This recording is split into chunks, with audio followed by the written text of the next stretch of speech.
রান্না কতটা বিশাল আয়োজন হতে পারে চোখে না দেখলে বিশ্বাসই করবেন না। এটা অফুরন্ত ভান্ডার, কোনো শেষ নাই। তাম পৃথিবীর মুসলমান খাইও শেষ হবে না। শুধু রান্নার কাজেই রয়েছে 57টি আলাদা শাখা। ভাবতে পারেন লাকড়ি সরবরাহ, খাদ্য পরিবহন, মশলা প্রস্তুতকারী দল, ভাত শাখা, ডাল শাখা, তালিকা যেন শেষই হয় না। মাত্র কয়েকদিনের জন্য গড়ে উঠেছে একটি পুরো কসাইখানা। হাজার হাজার গবাদি পশুর জন্য আছে চিকিৎসক দল। 4 দিন 24 ঘন্টা একটানা জ্বলছে 3000 চুলা।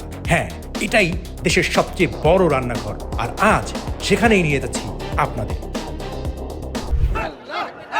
এক একটা ডিপার্টমেন্টের এক একটা কাজ। কেউ চাউল ভান্ডারে চালের খেদমত করতেছে, ডাল পাকশালায় ডাল রান্না করতেছে, ডাল মাঠে পৌঁছাচ্ছে, তরকারি পাকশালায় তরকারি রান্না করে তরকারি মাঠে পৌঁছানো, ছাত্রকর্মী গ্রুপ সেই তরকারিগুলো ড্রামের মাধ্যমে খাবার মাঠে নিয়ে আসতেছেন। খাবার মাঠে যারা কর্মী আছেন তারা খাবার পরিবেশন করছেন। সমিলে যারা খেদমত করতেছেন তারা লাকড়িগুলো আপনার কেটে পাকশালা পর্যন্ত পৌঁছানো। এবং এইভাবে 57টা ডিপার্টমেন্টের প্রত্যেকটা ডিপার্টমেন্টের নিজস্ব কর্মীরা তাদের নিজস্ব ডিপার্টমেন্টের কর্মকাণ্ডগুলো পরিচালনা করতেছে। এটা হলো বিশ্ব জাকির মঞ্জিল পাকশালা। এখানে 22 কিলোমিটার এরিয়া আছে। এখানে আমাদের তরকারি পাকশালা, এখানে তরকারি পাক রান্না করা হয়। এখানে তরকারির সাথে থাকে হলো মাংস, খাসি, গরু, এরপরে সাথে আলু দিয়ে মশলা মিশিয়ে দিয়ে পাক করানো হয়। শুধু তরকারি রান্না করার জন্য এটা 24 ঘন্টা থামাথামি নেই, 24 ঘন্টা চলতেছে। এই 4 দিন যাবত 24 ঘন্টা পাক চলবে। বাটের চুলো আছে প্রায় 500-র মতো, 500-র উপরে। আমাদের আছে 100-র উপরে। হ্যাঁ, সব মিলে 2,000-2,500 চুলো হবে। ডাউল আলাদা রান্না হচ্ছে, ভাত আলাদা রান্না হচ্ছে, আর আমাদের তরকারি, শুধু তরকারি রান্না হচ্ছে। খড়ি লাগে অনেক, হাজার হাজার মন খড়ি লাগতেছে। এটা অফুরন্ত ভান্ডার, কোনো শেষ নাই। আসতে আছে চলছে, আর খাবার চলছে। তাম পৃথিবীর মুসলমান খাইও শেষ হবে না। প্রতি ঘন্টায় আমাদের প্রায় 5 লাখ লোকের তবরক আমরা রেডি করে থাকি। 2-3 ঘন্টা পর পর রিকোয়ারমেন্ট বেসিস যে এই ঘন্টায় এত লোকের খাবার আমরা রেডি করব, ওই প্রোডাক্ট রিকুইজিশন দেওয়া হয় এবং ওই পরিমাণ গরু ছাগল কোরবানিশালায় পাঠিয়ে দেওয়া হয় এবং ওরা কোরবানি করে এটা পাকশালায় পাঠিয়ে দেওয়া হয়। প্রতিদিন আমাদের ধরেন ছাগল ছালায় 1,500 থেকে 2,000 ছাগল কোরবানি হয়। কোরবানিশালায় গরু 3 থেকে 500 এবং শেষের দিকে এটা 1,000ও ক্রস করে। 4 দিন নুরুল শরীফের মধ্যে 80,000 মন খড়ি লাগে কমপক্ষে। জাকের বেড়া দেয়, জাকের বেড়া খেদমত করে 9,000 টন গাছ হইতেছে। এইবার কাজ সব লাগবে না। এবার কাজ কি নতুন আসছে কাঁচা, এগুলা জ্বলবে না। এগুলা মানে আমরা সাজাটিতে আছি, আগামীতে চলবে। আর আগের বছরের যেগুলি আছে সেগুলি পুরানগুলি আমরা খাটাই দিতেছি। প্রতিদিন কমপক্ষে 20,000 থেকে 25,000 মন খড়ি লাগে। এখানে হচ্ছে আমাদের ভাত রান্না করা হচ্ছে। ভাত রান্না করার পরে এখানে মার গালা হয় না, মার গালার পরে ভাতটা হালকা শুকানো হয়। শুকানোর পরে এখানে আমাদের যে কর্মীগুলো আছে, কর্মীরা সবাই এখান থেকে ভাতগুলা নিয়ে খাবার মাঠে সবার যারা জাকিরান আছেন সবার জন্য খাবারগুলা নিয়ে যায় এখান থেকে খাবার মাঠে। এই যে এখানে গেলে এখানে দেখবেন, ভিতর আসেন, যে এখানে হচ্ছে ভাতগুলা মার গালার পরে এখানে শুকানো হচ্ছে। দেখেন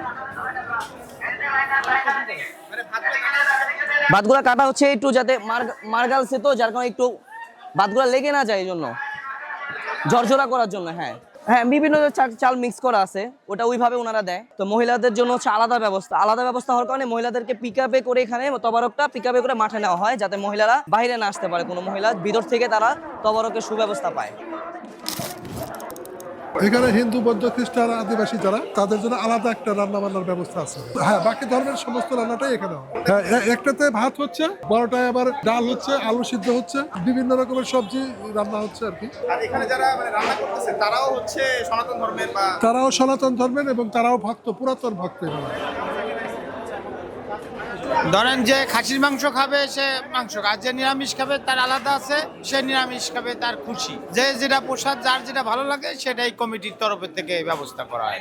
এবং এখানে যারাই আসে অনেকের মনোবাসনা ওই উপরওয়ালা বাবাজির তরফ থেকে সেটা পূর্ণ হয়, যার জন্য উপকার হয় বলে দিন দিন ক্রমশ এখানে লোকের সমাগম বাড়ছে। প্রতি ঘন্টায় লক্ষ লক্ষ মানুষ তবরক নিচ্ছেন। ধনী গরিব, উঁচু নিচু কোনো ভেদাভেদ নাই। সকলেই মাটিতে বসে মাটির প্লেটে একইভাবে মহব্বতের সাথে তবরক গ্রহণ করতেছেন এবং তবরক খাওয়া শেষে যার যার প্লেট নিজেরাই আপনার নির্দিষ্ট জায়গায় গিয়ে ধুয়ে আবার নির্দিষ্ট স্থানে জমা দিয়ে দিচ্ছে।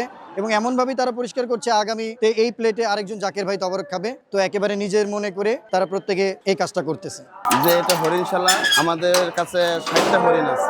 আমরা 5টা থেকে শুরু করছি, যে মানুষের খেদমতে এটা চলতেছে। হ্যাঁ, অনেকে খাবার নিয়ে আসে, অনেকে বলতেছে আমরা হরিণকে খাবার দিব, তা অনেকে বুসি নিয়ে আসে, টমেটো নিয়ে আসে, গাজর নিয়ে আসে।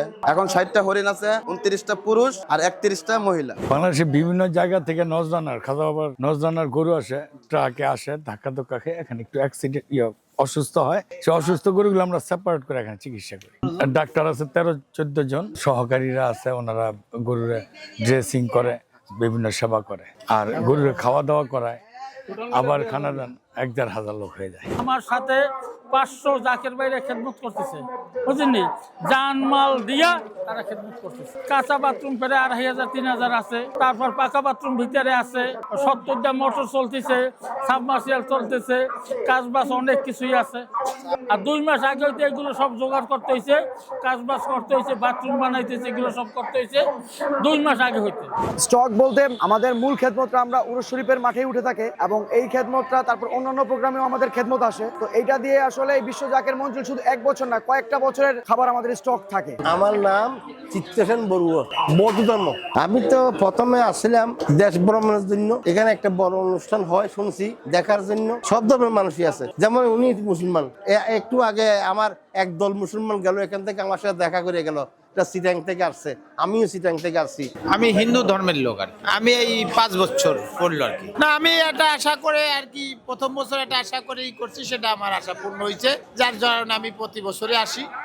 যে মহিলারা যারাই আসবে তারা যাতে পর্দার অন্তরালে থাকে, কারণ পুরুষ এবং মহিলা যাতে এক জায়গায় না থাকে। যেমন এখানে মহিলারা আলাদা যাইতেছে এবং তাদের জন্য আলাদা জায়গা, এবং তারা রওজা শরীফে জিয়ারত করতে পারে ভিতরে, তাই তাদের জন্য আলাদা একটা পুরো জায়গা আছে, যে জায়গায় শুধুমাত্র মহিলারাই থাকে, পুরুষদের প্রবেশ সম্পূর্ণভাবে নিষেধ। খাবারের ব্যবস্থা থেকে শুরু করে পয় নিষ্কাশনের যে ব্যবস্থা, বাথরুমের যে ব্যবস্থা, সবকিছু ভিতরে আছে। তাদের যাবতীয়, তাদের জন্য যা কিছু দরকার, মেডিকেলের ব্যবস্থা যা কিছু আছে সব ভিতর ব্যবস্থা আছে। এখানে ভিতর ভলেন্টিয়ার হোক, স্বেচ্ছাকর্মী হোক, যাই হোক না কেন, সবাই মহিলা।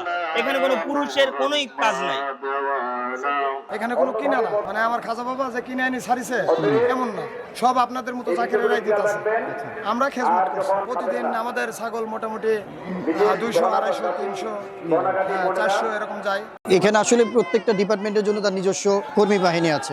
তারা তাদের ডিপার্টমেন্টের বাইরে অন্য কোনো ডিপার্টমেন্টে যে কাজ করেন না, তারা তাদের নিজস্ব ডিপার্টমেন্টেই কাজ করেন এবং প্রত্যেকে অত্যন্ত হাউস মহব্বতের সাথে বিশ্বলি খাজা বাবা ফরিদপুরি আমাদের পীর ও মুর্শেদ, তেনার শিক্ষা অনুযায়ী এই মহাপবিত্র বিশ্ব উরুস শরীফে উপস্থিত আছেন এবং একেবারে দরবার শরীফের এই সমস্ত কর্মকাণ্ড শেষ করে তারা তাদের বাড়ি ফিরবেন।